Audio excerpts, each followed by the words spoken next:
जय सद्गुरुदेव, जय पद शरणम। मेरे सद्गुरु की वाणी परम संत महात्मा यशपाल जी महाराज का प्रवृत्ति में निवृत्ति गृहस्थ धर्म के लिए श्रीमद् भगवद गीता का गीता सुधा भाष्य अध्याय 8 श्लोक 27। नैते सृति पार्थ जानन् योगी मुह्यति कश्चन तस्मात् सर्वेषु कालेषु योगयुक्तो भवार्जुन। हे पार्थ, मोक्ष और संसार को प्राप्त करने वाले इन दोनों मार्गों को तत्व से जानकर कोई भी योगी मुग्ध होकर एवं सुख बुद्धि के वश होकर स्वर्ग आदि की कामना नहीं करते, बल्कि परमेश्वर निष्ठ होकर ही रहते हैं। अतएव अर्जुन, तुम सदा ही योग युक्त हो, अर्थात निरंतर मेरी प्राप्ति के लिए साधन करने वाला हो। जिस बात का हम रात दिन अभ्यास करते हैं वह हमसे क्यों न चिपकी रहेगी। बचपन से ही मन लगाकर अभ्यास करो। ऐसी सावधानी रखो कि हमेशा अच्छे ही संस्कार पड़े।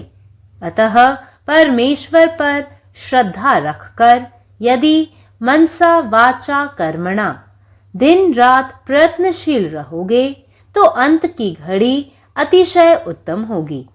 उस समय सब देवता अनुकूल हो जाएंगे।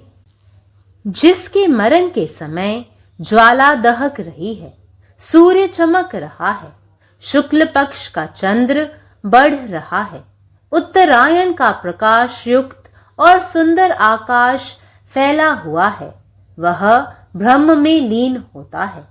और जिसकी मृत्यु के समय धुआं फैल रहा है, भीतर बाहर अंधेरा हो रहा है, कृष्ण पक्ष का चंद्रमा क्षीण हो रहा है, दक्षिणायन का मलिन और अभ्राच्छादित आकाश फैल रहा है, वह फिर से जन्म मरण के फेर में पड़ेगा। बहुत से लोग इस रूपक को पढ़कर चक्कर में पड़ जाते हैं। यदि हम चाहते हो कि पुण्य मरण हो तो अग्नि, सूर्य, चंद्र, आकाश इन देवताओं की कृपा रहनी चाहिए। ज्वाला जलती रहे, इसका अर्थ है मरण समय में भी ध्यान प्रभु के चरणों में टिका रहे। शुभ कर्म करते हो, यह अग्नि की कृपा है। सूर्य की कृपा का अर्थ है कि बुद्धि की प्रभा अंत तक चमकती रहे। चंद्र की कृपा का अर्थ है कि मृत्यु के समय पवित्र भावना बढ़ती जानी चाहिए। चंद्र मन का, भावना का देवता है। शुक्ल पक्ष के चंद्र की तरह मन की भक्ति, प्रेम, उत्साह, परोपकार, दया आदि शुद्ध भावनाओं का पूर्ण विकास होना चाहिए।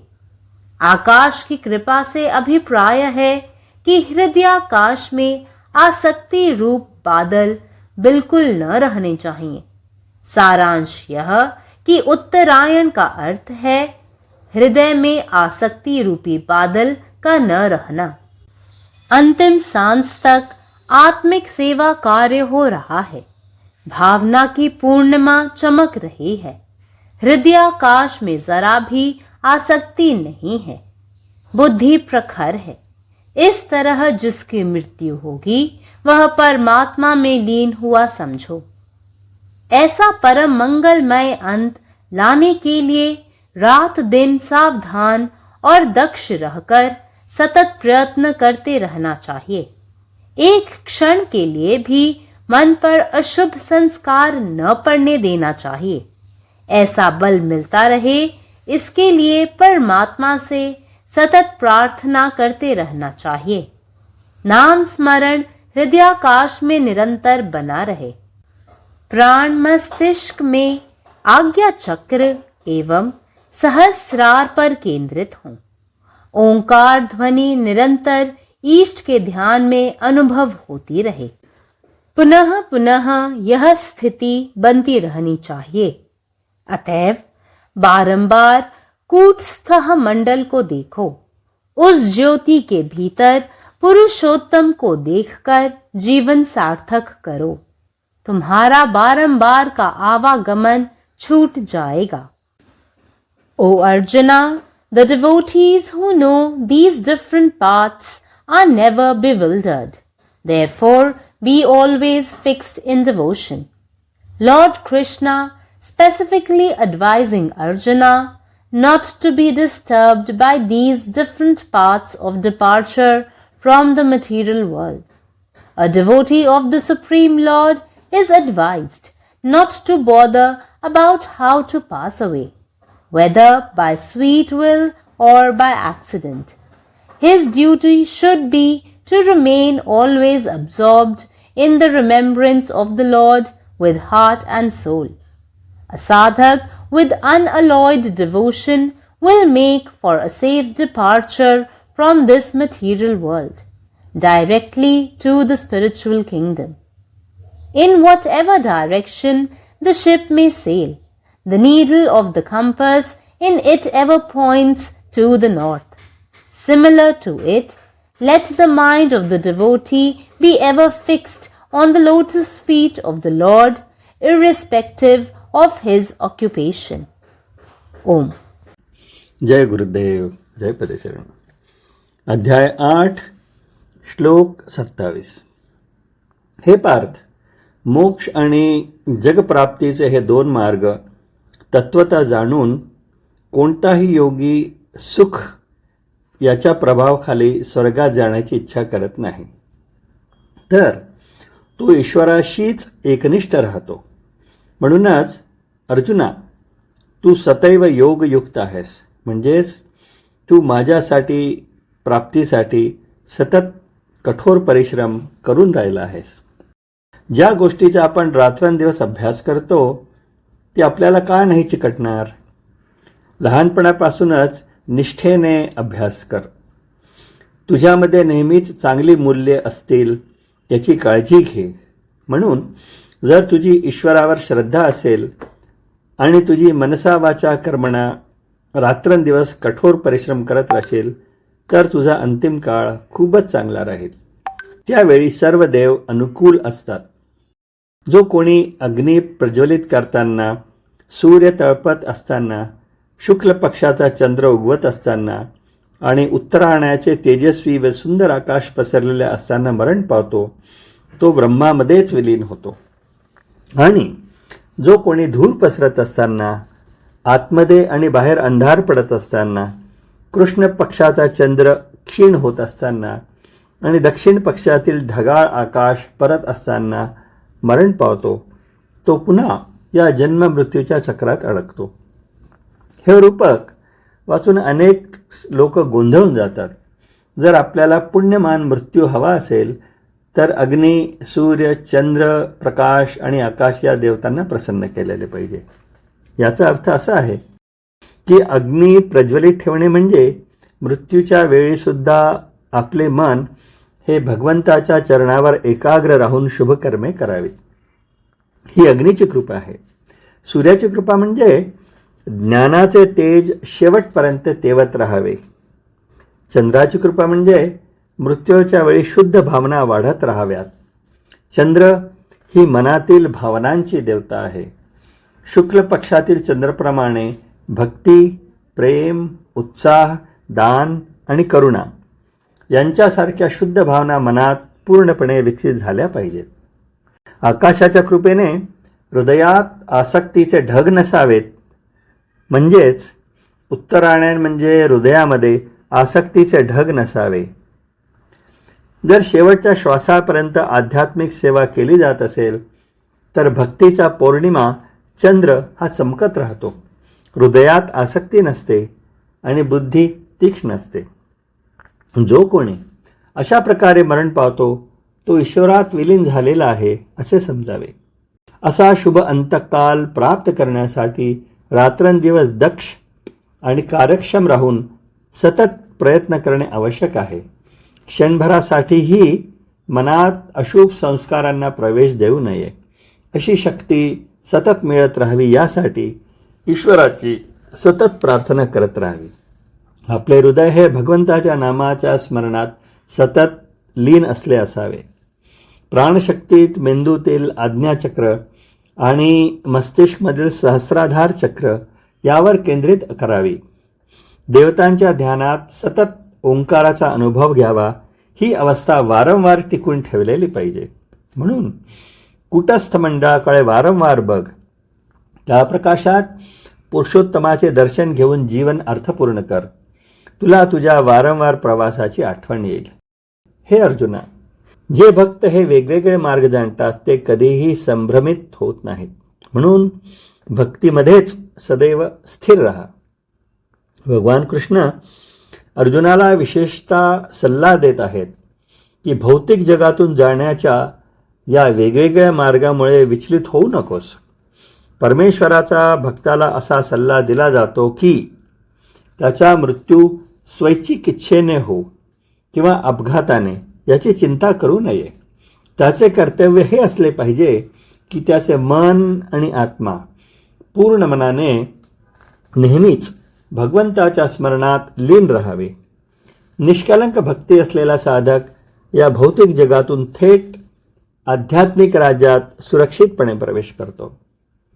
जहाज कोणत्याही दिशेने प्रवास करो, त्याच्यातील होका यंत्राची सुई नेहमीच उत्तरेकडे असते. त्याचप्रमाणे भक्ताचे मन, त्याचा व्यवसाय कुठलाही असो, सदैव भगवंताच्या चरणकमलावर स्थिर असावे. जय गुरुदेव, जय పదశరణం. నా సద్గురు సందేశము గీతాసుధ పరసత్ మహాత్మా శ్రీ ఎస్ బాజీ మహారాజు వారిచే ప్రతిపాదించబడిన ప్రభుత్వంలో నివృత్తి గృహస్థ మార్గంలో గీతా భాష్యము అధ్యాయము 8 అక్షర పరబ్రహ్మ యోగము శ్లోకం 27.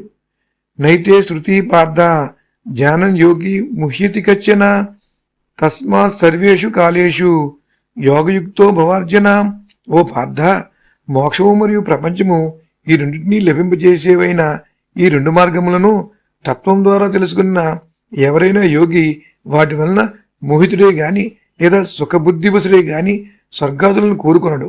అంతకు మించి పరమేశ్వరుని నిష్ట కలిగి ఉంటాడు. అందుచేత అర్జున, నీవు సదా యోగయుక్తుడు కమ్ము, అనగా నిరంతరము నన్ను పొందుటకే సాధన చేయువాడిగా ఉండు. దేనికోసం మనం రాత్రి పగలు అభ్యాసం చేస్తామో అది మన నుండి ఎందుకు దాగి ఉంటుంది? బాల్యం నుండే మనసు లగ్నం చేసి అభ్యాసం చేయి. ఎల్లప్పుడూ మంచి సంస్కారాలు పడేలా సావధానుడిపై ఉండు. పరమేశ్వరునిపై శ్రద్ధ నుంచి మనసా వాచ కర్మణ రాత్రి పగలు ప్రయత్నించినట్టయితే ఆఖరి గడియ అత్యంత ఉత్తమంగా అవుతుంది. ఆ సమయంలో దేవతలందరూ అనుకూలంగా ఉంటారు. ఎవరి మరణకాలంలో అగ్ని జ్వాల మండుతూ ఉంటుందో, సూర్యుడు వెలుగుతూ ఉంటాడో, శుక్లపక్ష చంద్రుడు వృద్ధి చెందుతూ ఉంటాడో, ఉత్తరాయణ కాలం ప్రకాశయుక్తమై సుందరమైన ఆకాశం వ్యాపించి ఉంటుందో అటువంటి వ్యక్తి బ్రహ్మయందు లీనమవుతాడు. ఎవరి మరణ సమయమున ధూమం వ్యాపించి ఉంటుందో, బయట లోపల చీకటి వ్యాపించి ఉంటుందో, కృష్ణపక్షం నందని చంద్రుడు క్షీణించిపోతూ ఉంటాడో, దక్షిణాయన మాలిన్యవంతమైన అస్వచ్ఛమైన ఆకాశం వ్యాపించి ఉంటుందో ఆ వ్యక్తి మరలా జనన మరణ వలయంలో పడిపోతాడు. అయితే చాలామంది ఈ విషయాన్ని చదివి భ్రమలో పడతారు. ఒకవేళ పుణ్యవంతమైన మరణం కావాలంటే అగ్ని, సూర్యుడు, చంద్రుడు, ఆకాశము ఈ దేవతల కృప కావాలి అని అనుకుంటాడు. జ్వాల మండుతూ ఉండాలని అంటే దీని అర్థము మరణ సమయంలో కూడా ధ్యానం పరమాత్మని చరణములకు అంకితమై ఉండాలి, శుభకర్మలు చేస్తూ ఉండాలి. అది అగ్ని యొక్క కృప. సూర్యుని కృపకు అర్థం ఏమిటంటే బుద్ధి యొక్క కాంతి చివరి వరకు ప్రకాశిస్తూ ఉండాలి, అనగా బుద్ధి ఆకర్షణ వరకు పనిచేస్తూ ఉండాలి. చంద్రుని కృపకు అర్థం ఏమిటంటే మరణకాలంలో పవిత్ర భావాలు వృద్ధి చెందుతూ ఉండాలి. ఎందుకంటే చంద్రుడు మనసుకు భావములకు అధిష్టాన దేవత. శుక్లపక్ష చంద్రుని వలె భక్తి, ప్రేమ, ఉత్సాహము, పరోపకారము, దయ మొదలగు శుభభావములు పరిపూర్ణంగా వికసింపబడాలి. ఆకాశం యొక్క కృపకు అర్థం ఏమిటంటే హృదయాకాశంలో ఆసక్తి అనే మేఘాలు ఏమీ ఉండకూడదు. మొత్తం మీద ఉత్తరాయణం అనే అర్థము యొక్క సారాంశం ఏంటంటే హృదయంలో ఆసక్తి అనే మేఘాలు ఏమీ ఉండకూడదు. ఆఖరి శ్వాస వరకు ఆత్మిక సేవ స్థిరంగా జరుగుతూ ఉంటుంది. భావముల పౌర్ణమి వెలుగొందుతూ ఉంటుంది. హృదయాకాశంలో కాస్తంత కూడా ఆసక్తి ఉండదు. బుద్ధి తీక్షణంగా ఉంటుంది. ఈ పై విధమైన స్థితిలో ఎవరికి మరణం కలుగుతుందో అతడు పరమాత్మలో లీనమయ్యాడని అర్థం చేసుకో. అటువంటి పరమ శుభకరమైన అంతము రావడం కోసం రాత్రి పగలకు జాగ్రత్తగా ఉండి దక్షత కలిగి నిరంతరం ప్రయత్నం చేస్తూ ఉండాలి. ఒక క్షణమైనా కూడా మనసుపై అశుభ సంస్కారాలు పడకూడదు. ఈ విధమైన బలం లభిస్తూ ఉండాలి. అందుకోసం నిరంతరం పరమాత్మను ప్రార్థిస్తూ ఉండాలి. హృదయాకాశంలో నామస్మరణ నిరంతరం జరుగుతూ ఉండాలి. ప్రాణములు మస్తిష్కంలో ఆజ్ఞాచక్రం మరియు సహస్రారం వద్ద కేంద్రీకృతం కావాలి. ఇష్టదేవ ధ్యానంలో ఓంకార ధ్వని అనుభవం నిరంతరం కలుగుతూ ఉండాలి. మరలా ఇదే స్థితి కలుగుతూ ఉండాలి. అందుచేత మాటికి కూటస్థ మండలం చూస్తూ ఉండు. ఆ మండలంలోని జ్యోతిలో పురుషోత్తముని దర్శించి జీవితాన్ని సార్థకం చేసుకో. అలాగాని చేస్తే మాటికి తరచుగా వచ్చే నీ జనన మరణముల క్రియ తొలగిపోతుంది. పరమాత్మ నీవే ఉన్నావు, నీ ఇష్టమే నెరవేరాలి. జై సద్గురుదేవ్, జై బసరణం. नैते श्रुति पार्थ जानन्योगी मुह्यति कश्चन तस्मात् सर्वेषु कालेषु योग युक्तो भावार्जुन। हे पार्थ, मोक्ष आ संसार के प्राप्त करय वाला ई दुनू बाट के तत्व से जान क कोनो योगी मोह में पड़ क व सुख बुद्धि के अधीन भ क स्वर्ग आदि वस्तु के कामना नहीं करैत छथि। ओ परमेश्वरे में निष्ठावान रहैत छथि। तैं हे अर्जुन, अहाँ सदिखन योग युक्त रहू, माने निरंतर हमर प्राप्ति लेल साधना करैत रहू। जेकर हम दिन रात अभ्यास करैत छी से हमरा सँ कियाक नहीं लागल रहत। तैं बच्चे सँ मोन लगा क अभ्यास करू। ई सावधानी राखू जे सदिखन नीक संस्कार पड़ैत रहे। तैं परमेश्वर पर श्रद्धा रख क जौ मनसा वाचा कर्मना दिन रात प्रयास करैत रहब त अंतिम काल अत्यंत उत्तम भ जात। ओहि काल में सब देवता अनुकूल भ जेता। जिनकर मृत्यु काल ज्वाला दहकैत रहैत छनि, सूर्य चमकैत रहैत छनि, शुक्ल पक्ष के चंद्र बढ़ि रहल छनि आ उत्तरायण के प्रकाश युक्त सुंदर आकाश पसरल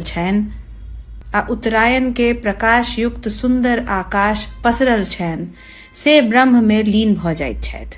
आ जिनकर मृत्यु काल धुआं पसरल रहैत छनि, भीतर बाहर अन्हार घेरने रहैत छनि, कृष्ण पक्ष के चंद्र क्षीण भ जाइत छनि आ दक्षिणायन के मलिन मेघ सँ घेरल आकाश रहैत छनि, से फेर जन्म मरण के चक्र में पड़ैत छथि। बड लोक सब एहि रूपक के पढ़ि क भ्रमित भ जाइत छथि। जँ हम शुभ मरण चाहैत छी त अग्नि, सूर्य, चंद्र आ आकाश ई देवता सबके कृपा आवश्यक अछि।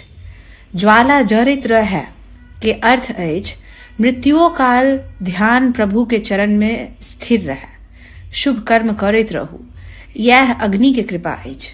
सूर्य के कृपा के अर्थ अछि बुधि के प्रकाश अंत काल धरि चमकैत रहै। चंद्र के कृपा के अर्थ अछि मृत्यु काल में शुद्ध भावना बढ़ैत रहै।